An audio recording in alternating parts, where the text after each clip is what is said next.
Welcome to the Diversity and Inclusion on Air podcast. This podcast is a program of the American Association of Veterinary Medical Colleges Diversity Matters Initiative.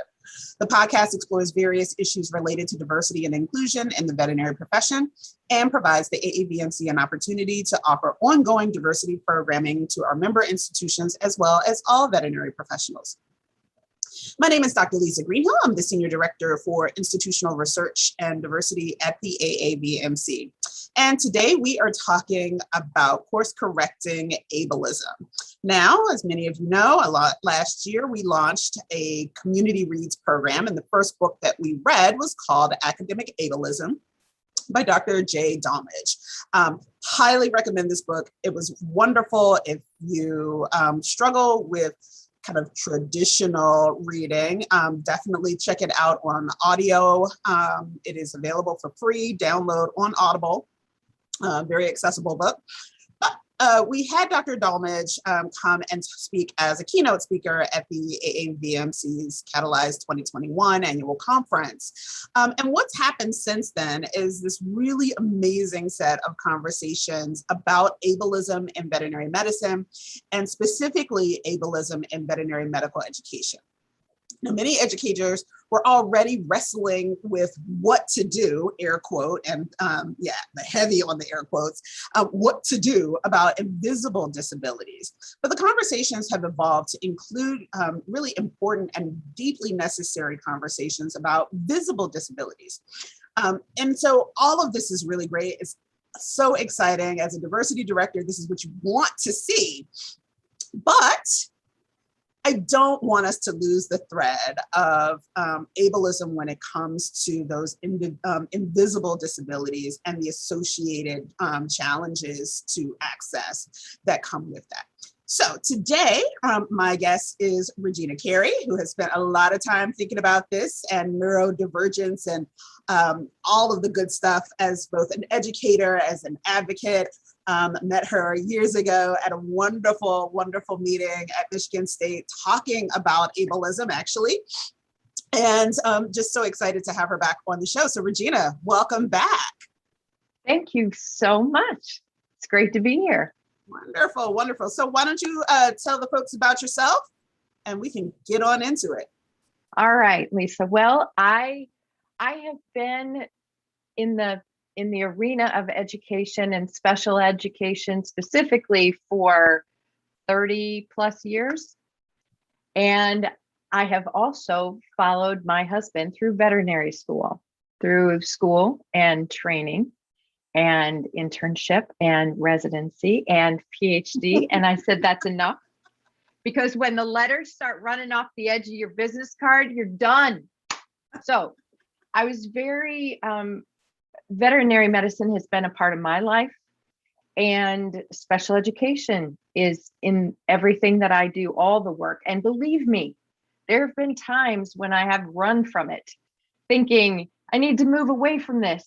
And what I realize is it keeps coming back into my world, and especially during this pandemic. I got my master's of education at the University of North Carolina, Chapel Hill, which was one of my favorite places of all time to be, specifically in the area of invisible disability. I've been working with educators, with students, with faculty, staff, employees, companies, teaching them how to navigate this and really how to make whatever it is that they are bringing to the world accessible, not only for their students and their employees, but for the people outside their walls. And, and I said to you initially, I'm coming into this, speaking about this today as a white female. And I know that there are lots of things that I am unaware of and still ignorant about. And in fact, one of the things that I looked at in the ableism was, do you use the handicap toilet anytime you want, just because? And I was like, oh, I am guilty of that. So even the subtleties, sometimes the things we don't think of, we are going to peel back a little bit of that today.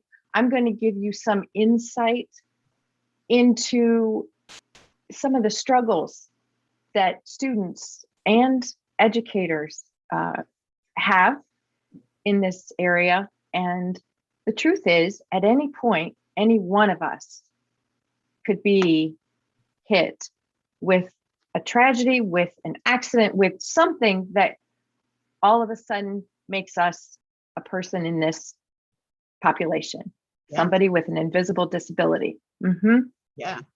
And it definitely doesn't always look the way that you think it's supposed to look, or, you know, how you, whatever that stereotype is, right? So. Right. And right now, for the last 6 years, I have been doing work as what I'm saying, an impact coach. I call myself an impact coach because I always make an impact, but I may not empower you. Empowerment comes from self. And so I'm an impact coach and a passion instigator. I do get very revved up about this, but I am all about educating, empowering, and advocating for people. And I think it's the right thing to do. I think it's a beautiful thing to do. And I think that I have always, my whole career, been able to see the light in other people. And I help them rediscover that in themselves and move them forward to live a life they really want to live, being true to themselves. Awesome. So why don't we get into it? Let's define disability. What is disability? Okay, so a disability is something that impacts your life. It is a neurological or physical issue that you've got that affects every area, your social, your interactions, your work, your executive functioning. The thing that is so curious about the invisible disability is we can't see the inner workings of the brain. We can't even test it well enough to capture it because we cannot see the synapses jumping. We cannot see the connections being made. And one day, everything may be working beautifully, and the next day, not so much. And it is unpredictable. So when you have a physical disability, you have some options of predictability. You've got some idea of some of the struggles that you're facing. With an invisible disability, every interaction you have, every experience you have, whether you're grocery shopping, reading a book, trying to have a conversation with a beloved, you never know when it's going to impact that experience. Yeah. So how many people are, I guess, estimated, because I'm guessing we probably don't have a hard number, but how many people have some type of invisible disability? Okay, so the global number of people with disabilities is 1 billion. That's with a B. 16%, 15% of the world's population. So 61 million US adults have an identified disability. And the average is 1 in 4. 1 in 4. Wow. So Yeah. And those are the diagnosed ones, right? So we know that there's just so much. And, you know, and I've told people I'm very open about my own story, that I have dyslexia, but I wasn't diagnosed until I was in college, right? Yeah. And many people go undiagnosed. Yeah.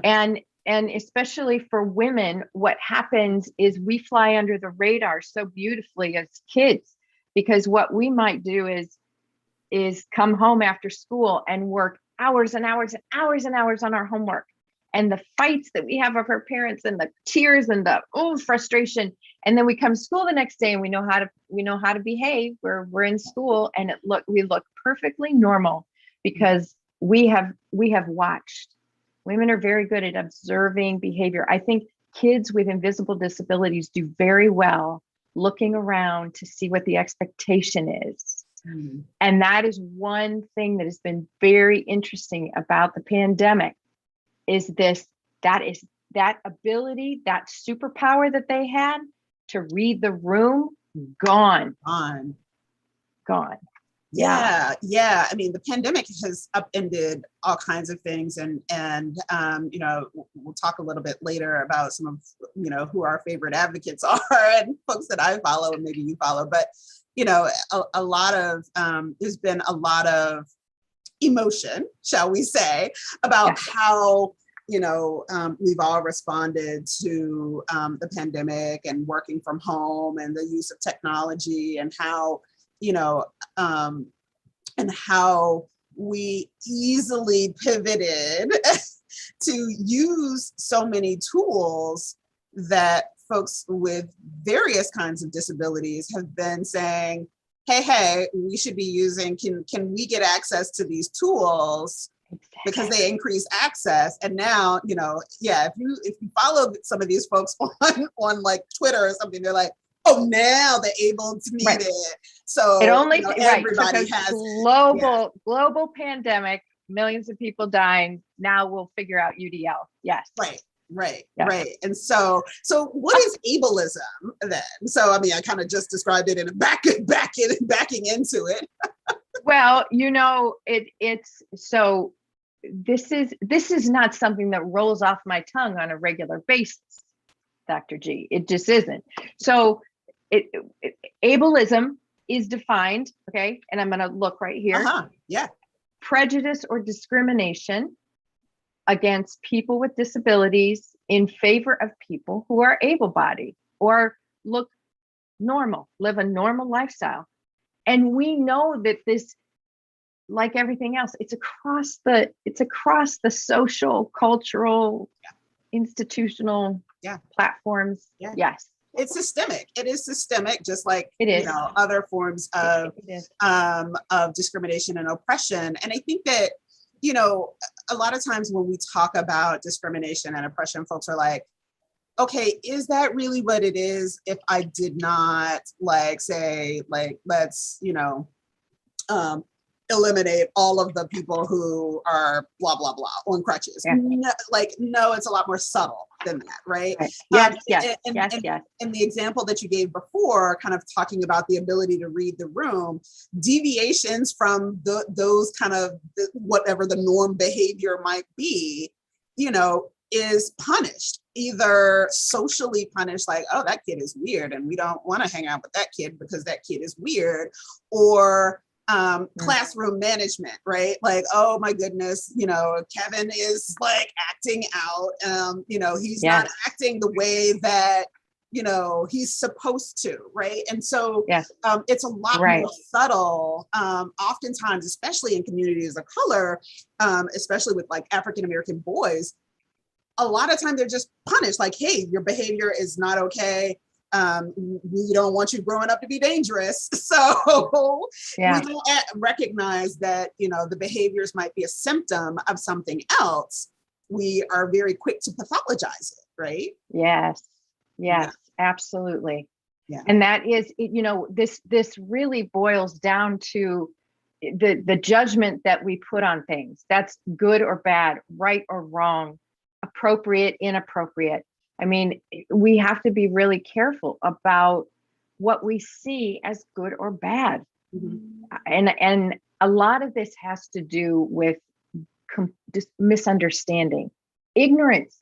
What we don't know, we don't know. And when we don't know, we're afraid. Yeah. We'd rather not look at it, not deal with it, put it off to some program who's going to take care of them, separate them, give them a special teacher, not let them into vet school or whatever the case may be. We really have to be very careful, because what I believe, especially around students who are interested in veterinary medicine, is they have so many special gifts. They are so talented, and they have these subtle, intuitive bits of brilliance that go unseen because they're afraid to speak up around those, because it doesn't look like everybody else. And, you know, I think about this, I think of this example of when I was in college, and I used to go to the library and see everybody in their cubicle studying in their cubicle. I mean, this is before, I don't know, maybe people had Walkmans, but You really just didn't have music in the Yeah. library. So it was an individual person with their books in a cubicle with their head down, reading or studying or writing. And I never got it. And I wish that I could do that, but no. Me, when I'd go into a classroom, I would explode into an empty classroom. I would lay all my books out on 4 different tables. I would write on the chalkboard. Yes, it was a chalkboard back then. Write on those chalkboards, move around the room, chew gum, have food, drink, all of it. I needed the space to be able to think. And to this day, that's how my energy is.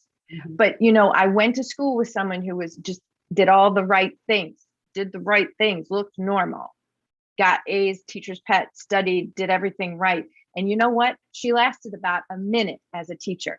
Wow. When she finally got into education, she realized she didn't like kids. And so I was like, well, I got that going for me, at least for a while. But we gotta be, especially in an institution, like a university, a program, a graduate, a veterinary, a medical, human medicine, it's so competitive, and we have these standards, and everybody thinks that they got to be like other people Yeah. and rise at the level that they're rising. And that is untrue. Yeah. Yeah. People take nothing away from today. I want you to know it is not true. It is a myth. You don't have to be like everybody else. And in fact, you want to be different. Yes, yes, yes. I mean, I think that that's also, when we talk about, systemic discrimination, it's these kinds of things, this idea that, oh my goodness, okay, well, the mean accepted GPA was 3.6. So I have to have a 3.6. I have to have this. How many hours did, they have that the folks that got accepted, how many experiential, I have to have this, right? And so these types of, the pursuit of achievement already puts us on this kind of, mouse wheel, right?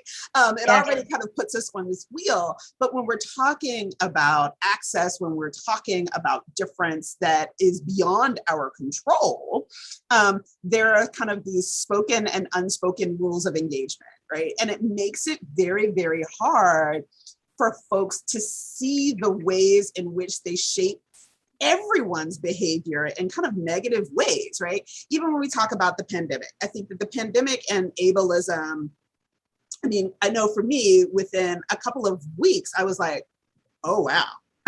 Like, disability Twitter is mad. Disability Twitter is really, really mad, and they're cussing everyone out. And the reason why, it was because for whatever reason, their access to a lot of the tools that we now use in everyday life for our convenience as able-bodied people in various ways of ability are now readily accessible. And for a very long time, without good reason and rationale, these tools were denied to them. Just denied, because it was not how everyone else was doing things. So, it's that kind of systemic kind of thing, like, oh, well, that's never been done, so we shouldn't do it because that deviates. And if you think about it, it flipped all of the able-bodied on its head. Everyone now knew at some level what it was like to not have access to people, to office spaces, to all your files, to even your, accessible to your brain. We've wiped out our muscle memory in 15 months. Even your ability to go to the grocery store, you'd have to check that you were wearing pants. Like, am I out of my shorts and slippers or my boxers? We had an experience that is a blip in the day of a person with an invisible disability. Yeah. And I think about the time off when students are on clinics or during vet school, this time that they give them to do life, these little blocks. And where a person who I'm going to refer to as neurotypical takes that time to maybe go home and see family, or maybe they take that time to do some recreation or go on a little trip. A person with an invisible disability, because it never stands alone. So if you've got a learning disability, you probably have some anxiety. If you've got, PTSD or narcolepsy, you're taking medication. You've got to see a psychiatrist. You've got to see your psychologist. You have to see your general practitioner. So while everybody is taking time to do life things, there's an added component for a person with an invisible disability, getting their basic needs met, like filling prescriptions, seeing their doctors, having their sessions, doing laundry, which for some can be just those mundane tasks where we can run down and put a load of laundry and then come up and do a Zoom meeting. And by the way, we've got the dishwasher going, and all of the plates that neurotypicals spin, that is not happening. That is not happening. Yeah. And it has nothing to do with their intelligence. It has nothing to do with their effort or their abilities, but it has everything to do with the way their brain is wired. And again, some days it's working, some days it's not. And it's very frustrating. And they are still a beautiful, intelligent, capable human. Yeah. And we have to embrace that, Yeah, we do life different, right? I mean, I have a daughter, and we'll talk about kind of the difference between and kind of this terminology of neurotypical versus neurodivergent, right? And my daughter kind of loves what is the movie with the divergence or whatever? I don't know. Anyway, but like there's a whole medical team that we have for her. There's a medical team that I have. There's always comorbidities, like, just in case anybody wants to know. Depression and anxiety always hitch along for the ride. they always hitch along for the ride. And require management as well. And part of it is because sometimes doing life is just challenging because there's extra stuff that you have to shove in at the same time, right? And so, so what is neurodivergent versus neurotypical? Okay, so the first of all, neurodiversity, we all have different brains. Yes. Simple, beautiful. Neurodivergent is a little bit like there's less typical cognitive abilities so there's some variation in there. So there's the cognitive variation for neurodivergent, like that you would see in a person with autism, or a person with a learning disability, a person with Asperger's, a person with bipolar. You have some cognitive variation in there. Neurotypical would be the people who are not cognitively unpredictable, where they've got some more, neurotypical is what we describe as people who are functioning. They're doing life without much strife, struggle, obstacles. That's not to say that neurotypical people are not going through obstacles. I've been doing my work nonstop, 16 hours a day since all of this started. There are a lot of people dealing with that. But again, the unpredictability of the invisible disability is what it makes life difficult. And I'll tell you what, none of these people want to get off easy. They're not asking for things to be simplified or brought down to a level that is subpar. Yeah. They are not asking for that. And while I think neurotypical people can ask for supports, to ask for help in the normal everyday life, the kind of help and support that people with invisible disabilities need are the kind of things that bring them to a level playing field. And it's getting them to the point where they can take in that information, learn that information, face that obstacle with broader shoulders. Yeah. With a few more tools, with the strategies right there at their beck and call. Mm-hmm. Yeah, I mean, I think that it's there's always, I think we know a lot more about neurodiversity now than we used to. Yes. Happy about that. Yes. But I think that there's still a long way to go, because I think that there's still, a population that are like, make a list. Get a this. Use or, it. Use a timer. Use yeah, a timer. use a That's timer. like the, right. I mean, there was a time in my house, I can just tell you that sometimes timers work for people. But my daughter also has severe ADHD, which manifests very differently in women, girls and women. But we had kitchen timers Velcro to half the walls of my house. Guess what? They didn't work. Like, she was still late to everything. Right. After a while, it's just like music. It's just a ding and the ding and the many notifications. Yeah, like, I mean, I had, like, there were kitchen timers in the kitchen, kitchen timers in the bathroom, kitchen timers on her walls, kitchen timers in the hall. She was still late to everything.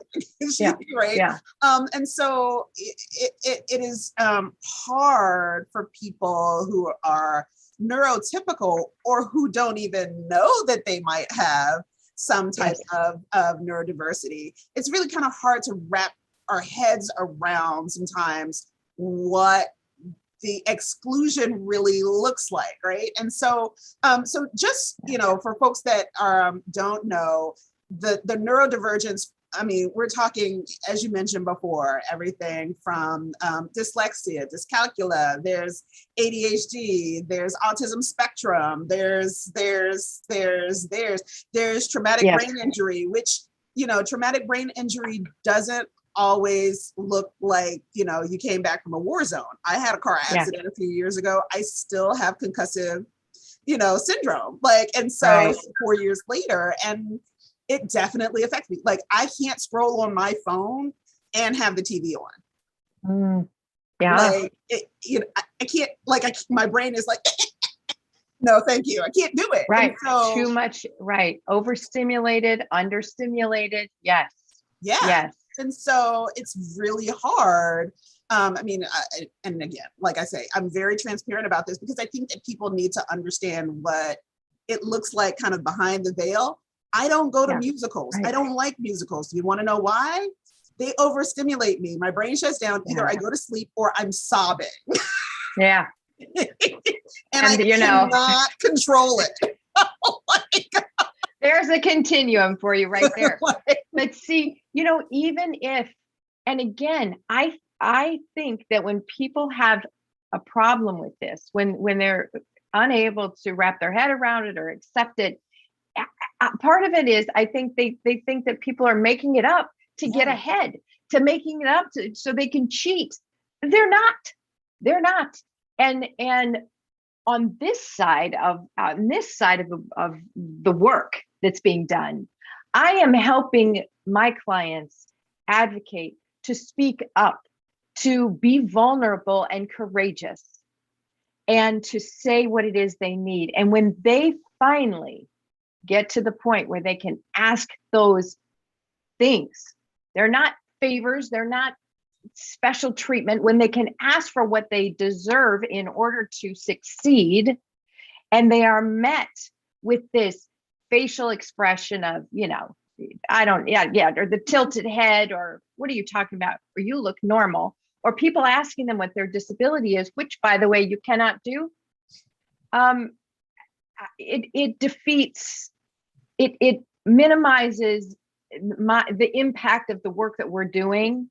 And it really is cutting off people at the knees, because it doesn't take but one person to cock their head or be dismissive or meet these people with a suspicious eye to knock them out for a good long while. And here is an example of where a neurotypical person might come back and say, I'm going to do it again. I'll just go to the next level. I will call the person above them. I will go to, they're not going to do that. They're going to shut down, because you're tapping into things that are this is a long line. This is muscle memory.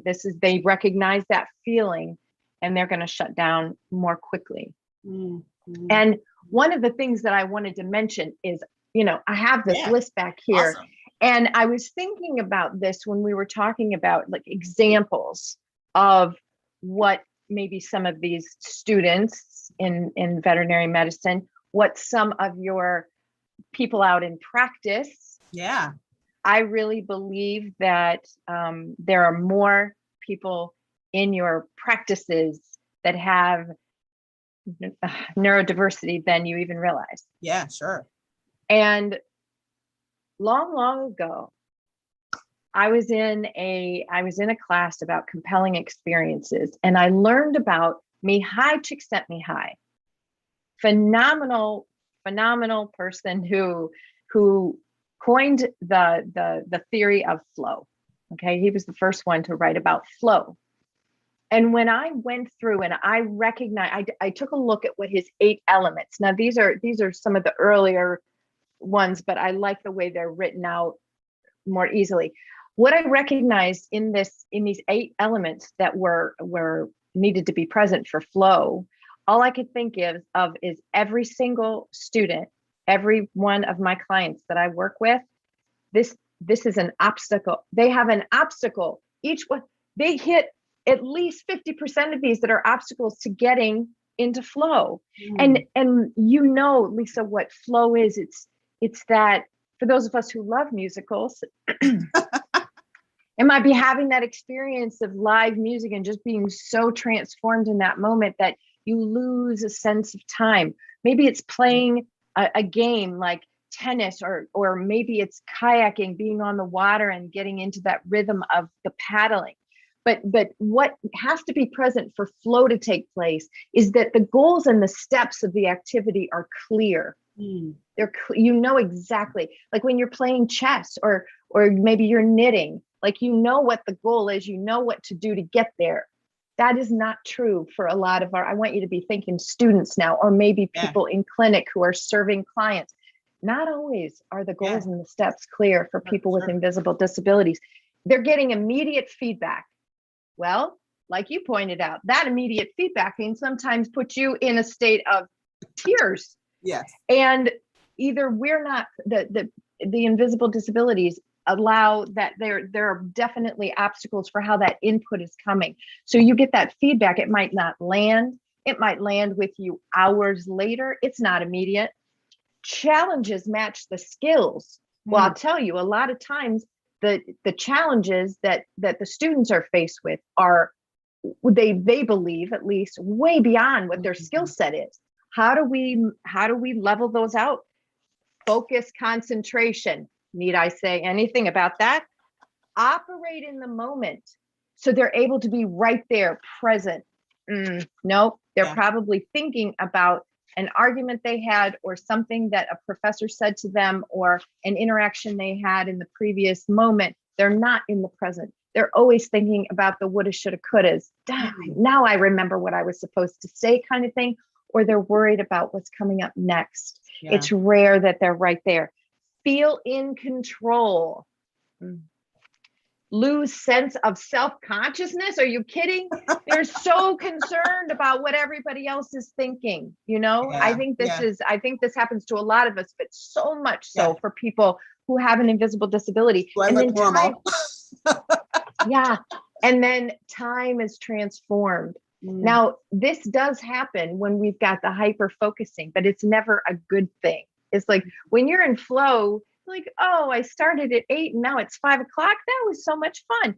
And if that happened to a person with it, they'd be like, what just happened? I've been on the internet looking at this one thing and I ended up watching, cat videos or whatever, which I think is a thing for vet school. But so all of these elements. And the side story here is, one day I decided I was going to call and ask Dr. Csikszentmihalyi out in California. Here's me calling from Michigan, in my little office at Michigan State. And I thought, I'll call and just leave a message with his personal assistant saying, I have a question. Well, he answered the phone. And I just about choked. And I finally did find my voice and ask him, Dr. Csikszentmihalyi, have you ever studied or come up with strategies to help people overcome what could be an obstacle in order to get into flow? And he said, Regina, I have not. and it looks like you've got work to do. And I will always remember that, because this is essentially what I do.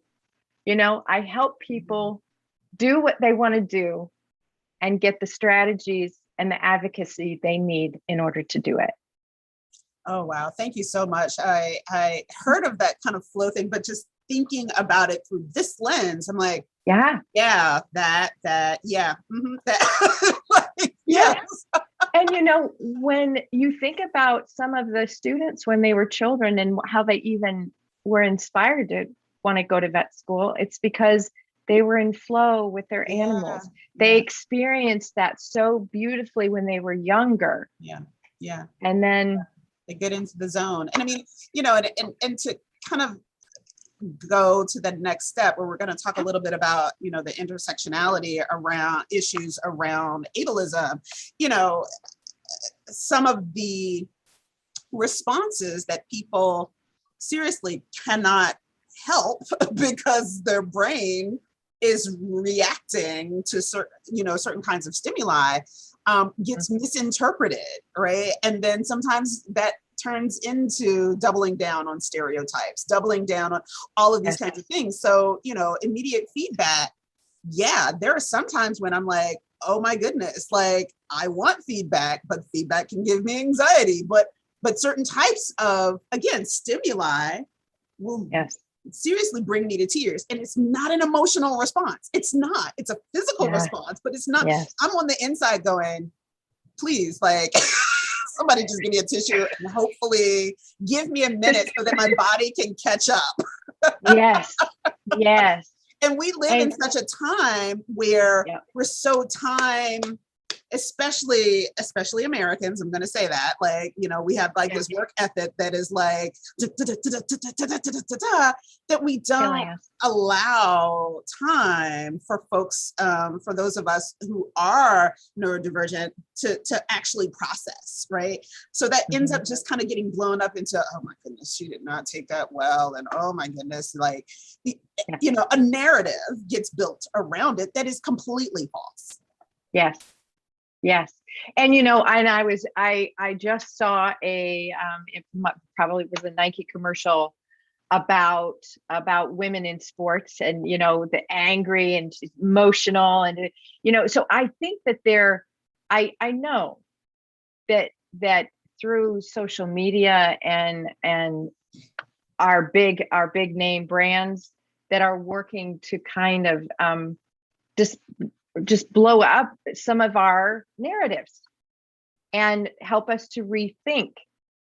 And, you know, it really is when we are, here's a unsolicited advice, suggestion, call it what you will. But I think when we're ready to learn, you know, maybe if you're hearing this conversation today and you're thinking something in you is shifting, it's time to bring some new people into your five, you know, those people you surround yourself.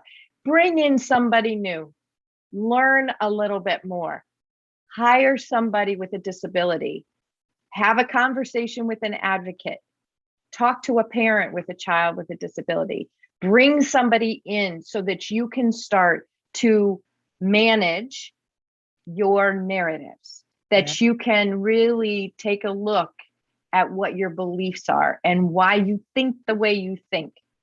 A lot of this stuff we grew up with. Some of the things we say, ignorance, it's okay. And we can always improve that. Learn. Yeah.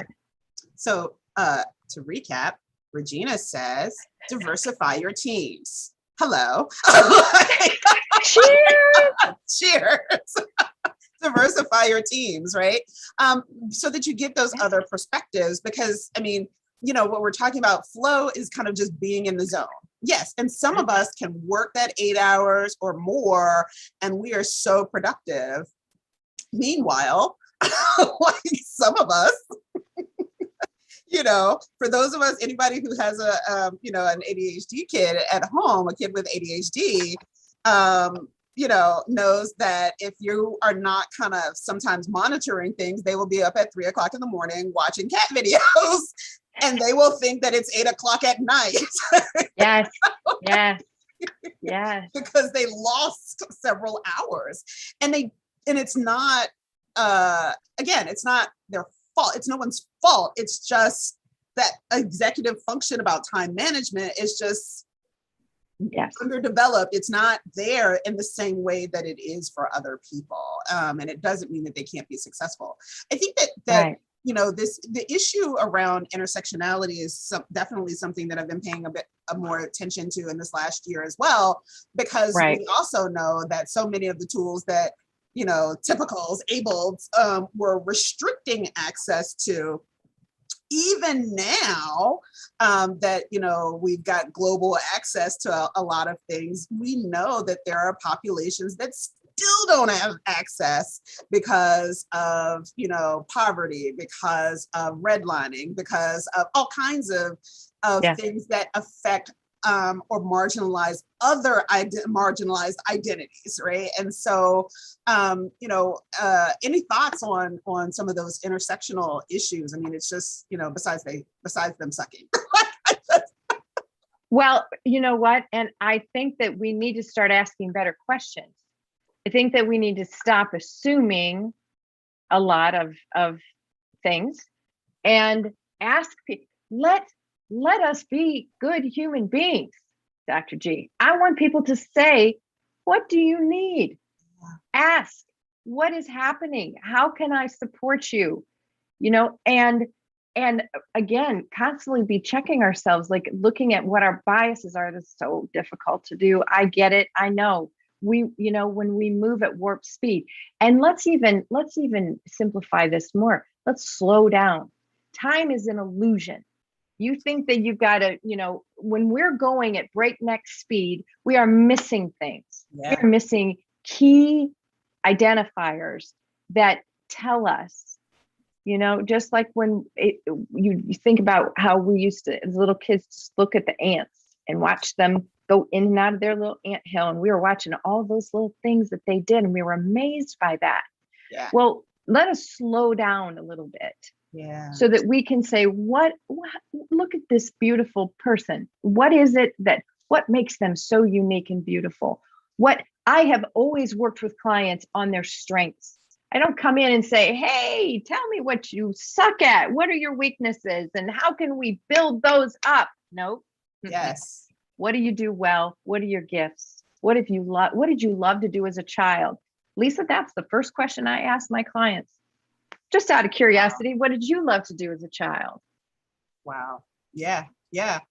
No, you tell me. What did I love to do as a child? So I did read a lot, because actually reading when I was a kid was so much easier. I just had better coping skills until there became, adulting is hard. And so because it's all that extra life stuff that takes up cognitive energy, that as I've gotten older, reading is incredibly challenging for me. So now I listen to audiobooks. Guess what the pandemic has meant? I don't have a commute. So that's 2 hours of reading I've lost. Yes, exactly. A great example. Right? It's, yeah. But getting back, I think part of that is it immediately builds a connection, because we can all think of something that we love to do as a child.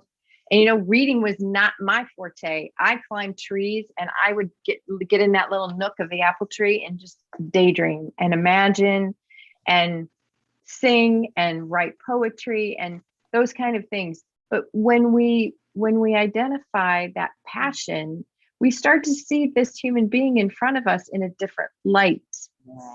And, you put all the labels, we can do all the labels, the colors, the cultures, the family, what's your sign, what's your Myers-Briggs, what's your color, you know what? I see a human, and I am going to say, what are you good at? And how do we build on that? And yes, I know that there's a curriculum. I know that there are expectations, but when those students graduate and they get into a setting, they are going to be a part of a culture. And if you've got a mission and a vision, and you can go back, everybody in that space can tell me what it is that they're working toward and working for, and why they love what they do. That's how we blast out, because we're going to have this intersection. There's always intersections. Yeah. And maybe that, again, this is an example of maybe me being naive, but it's also me just being truly honest. This is the way I believe we ought to move through life. We can spend all day putting labels on people, but I want to know, how are you? What do you need? And what are your strengths? Because boy, that's what I want to talk about. Yeah. So that's a great advice to educators, instead of kind of, figuring out, that, oh, what you need is just too much, but really genuinely say, what is it that you need?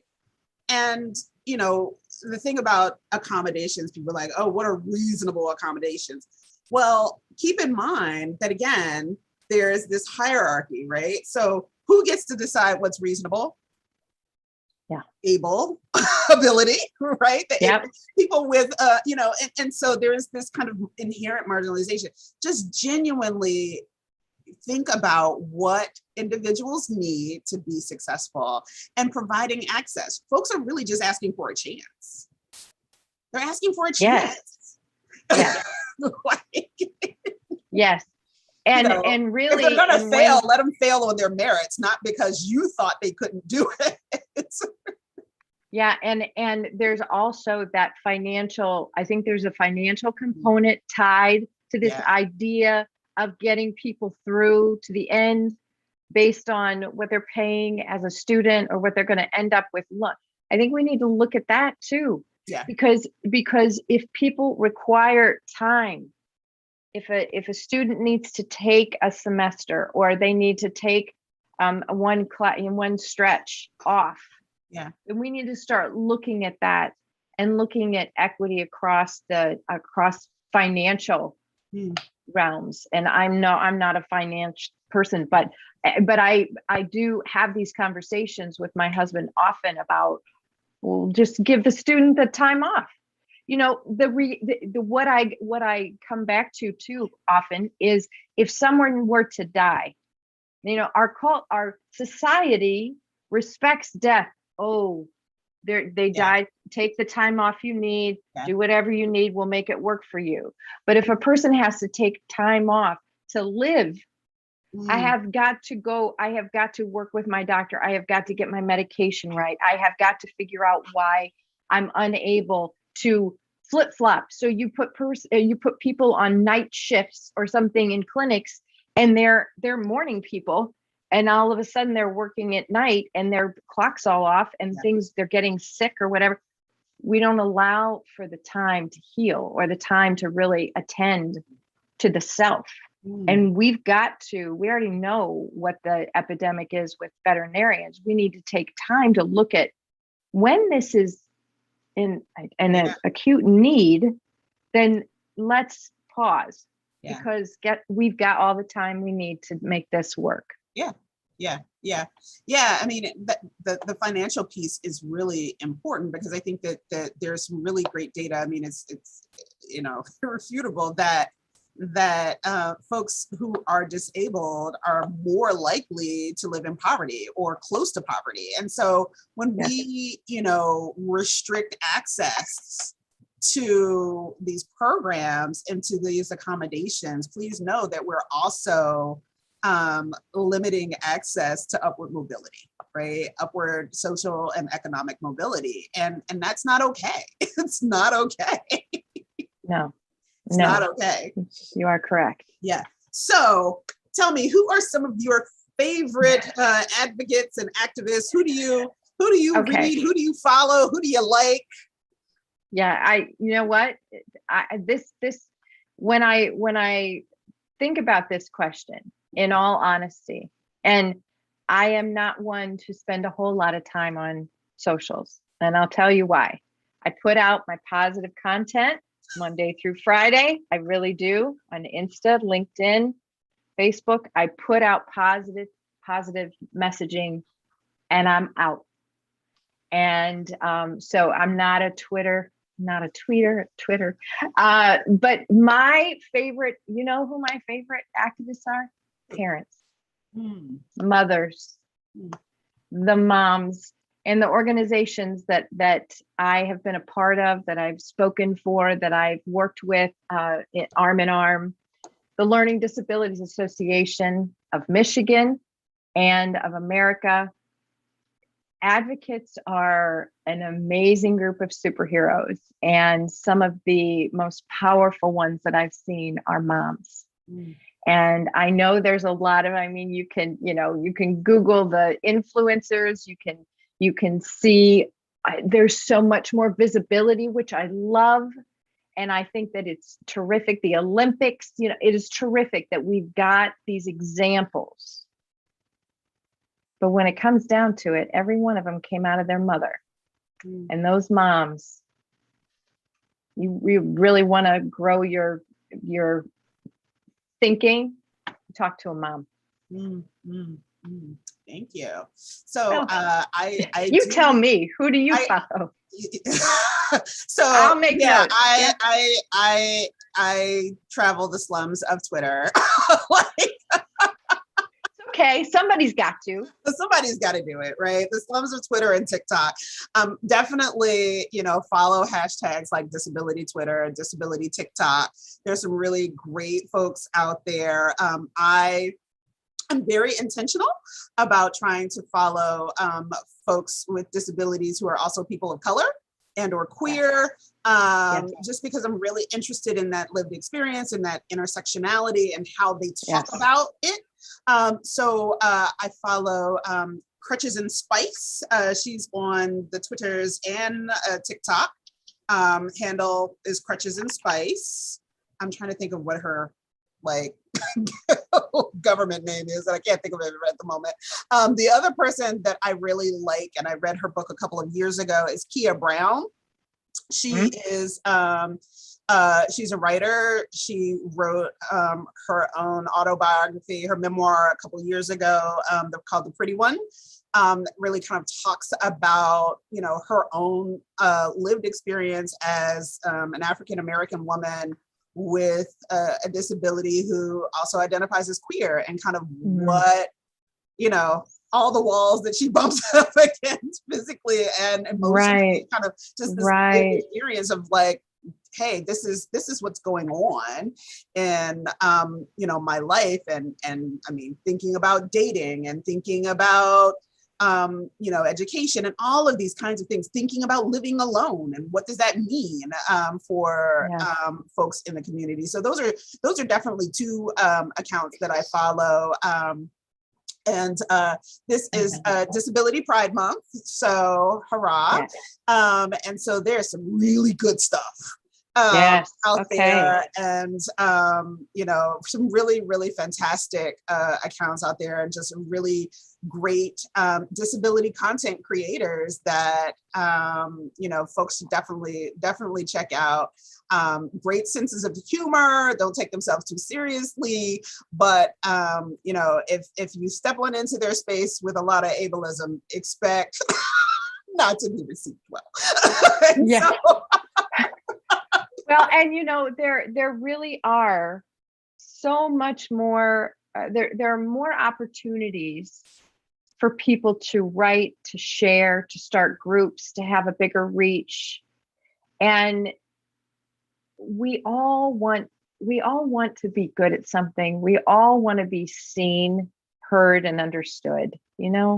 And while we cannot fully understand, there's no way any one of us can completely understand anybody else's journey. We can validate it, can be a witness to it. And when somebody is in front of you asking for help, you can say, I see you, I hear you, and let me see if I understand what it is that you need right now in order to be successful. And that conversation is all they're asking, and I know some of the other, I want to say that I realize there's a lot of communication that happens in emails back and forth to try, to get the students to try to understand. But what we're doing is, again, we're using a system that's not exactly giving them what they need, and it's even confusing them more.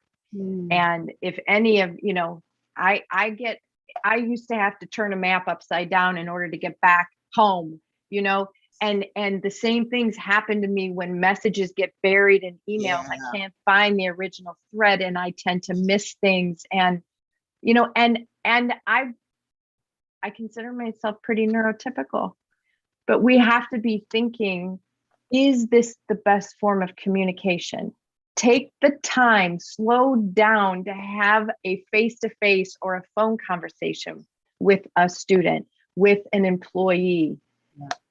Take the time, people. This is really, really, could we just boil it down to like a four-letter word?